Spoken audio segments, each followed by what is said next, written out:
3D printing as a solution for plastics recycling, retail items, home goods, furniture, made locally, sold at a profit, starting with waste material. That's coming up on Manufacturing Unlimited.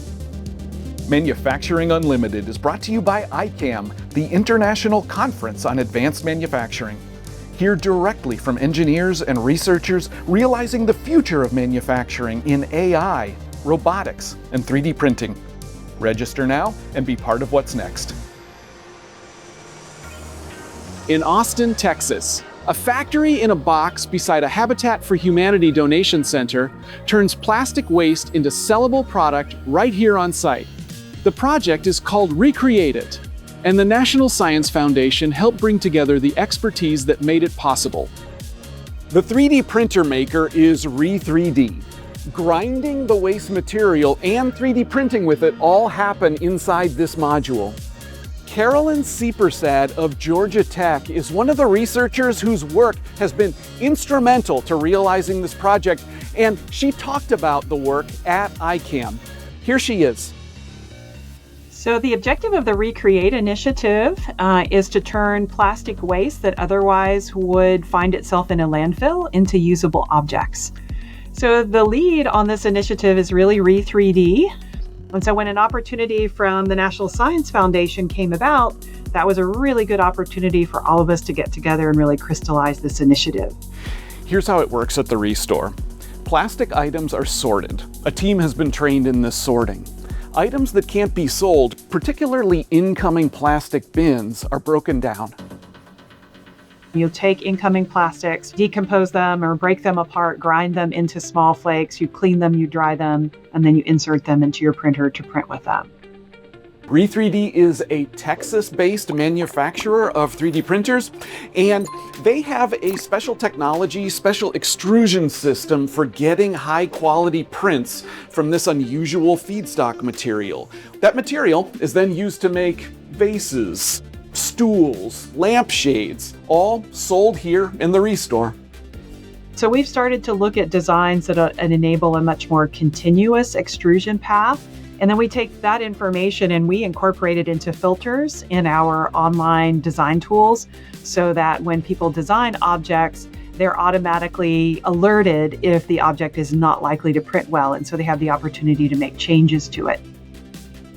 The ReStore also has the tools for higher-end custom items with a sustainability backstory. Britney Blann is the ReCreateIt project director at the ReStore, and her team is pursuing this goal to reclaim, reuse, make product out of 10,000 pounds of discarded plastic. So talk us through the steps in terms of the stages that you've gone through to get to where you are now and the work that's happening right now. Absolutely, yeah. So in that first year, we were just focused on diving into ReStore donations and seeing what could be utilized for this process. What we found was, being a donation-based thrift store, we were receiving tons of just plastic tote bins. So we had just an abundance of those, and that's when my team really started doing the more labor-intensive parts of the project. Now we've got a ton of granulated material, a ton of plastics broke down. We've kind of moved into the more fun part of this process, which includes our team designing, working with customers in the store, and then actually running the printer and getting hands-on experience with these materials and these pieces of equipment. Can you give me an example of a lesson learned that has resulted in this process just going better? Yeah, absolutely. I would say my favorite lesson is that every person that has touched this project has helped to optimize the project. Some really neat items have come out of that, including custom lampshades, waste plastic lampshades that we're printing here on site that pair perfectly with our ReStore donations that are already coming in. ReCreateIt works because of how many experts came together. Key contributions came from Western Sydney University in Australia, Wollongong University, Australia, and the University of Texas at Austin, in addition to Re3D, ReStore, and Georgia Tech. Carolyn Seepersad presented this work at ICAM, and she says the interactions there, the conversations there, revealed what might be the next steps for this project. So one of the things I really enjoyed about going to ICAM was learning more about what other researchers are doing and meeting other researchers and sharing ideas with them.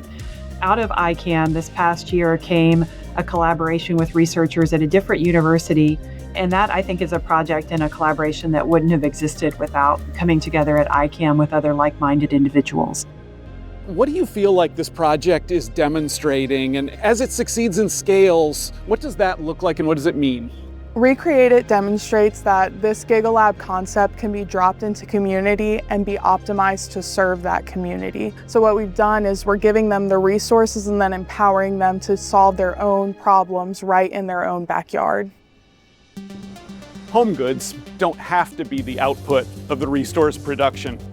Making items for sale in this store, it's an obvious application of this capability. The more important point is, this is production capability that is located right where the discarded plastic is piling up.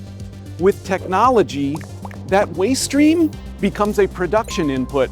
The team here might find other uses of that production capacity in the future. The idea is important anywhere plastic waste is accumulating, particularly in parts of the world that don't have the same options for disposing of that waste.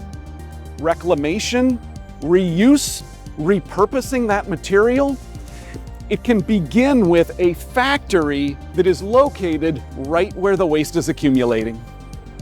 Thank you for watching. I'm Peter Zielinski. Manufacturing Unlimited is brought to you by ASTM International and by ICAM, the International Conference on Advanced Manufacturing. Register for ICAM. Discover how changing technology might be changing what's possible for your facility, for your operations. If you like this show, subscribe. We'll send you an email every time there's a new episode. Take care.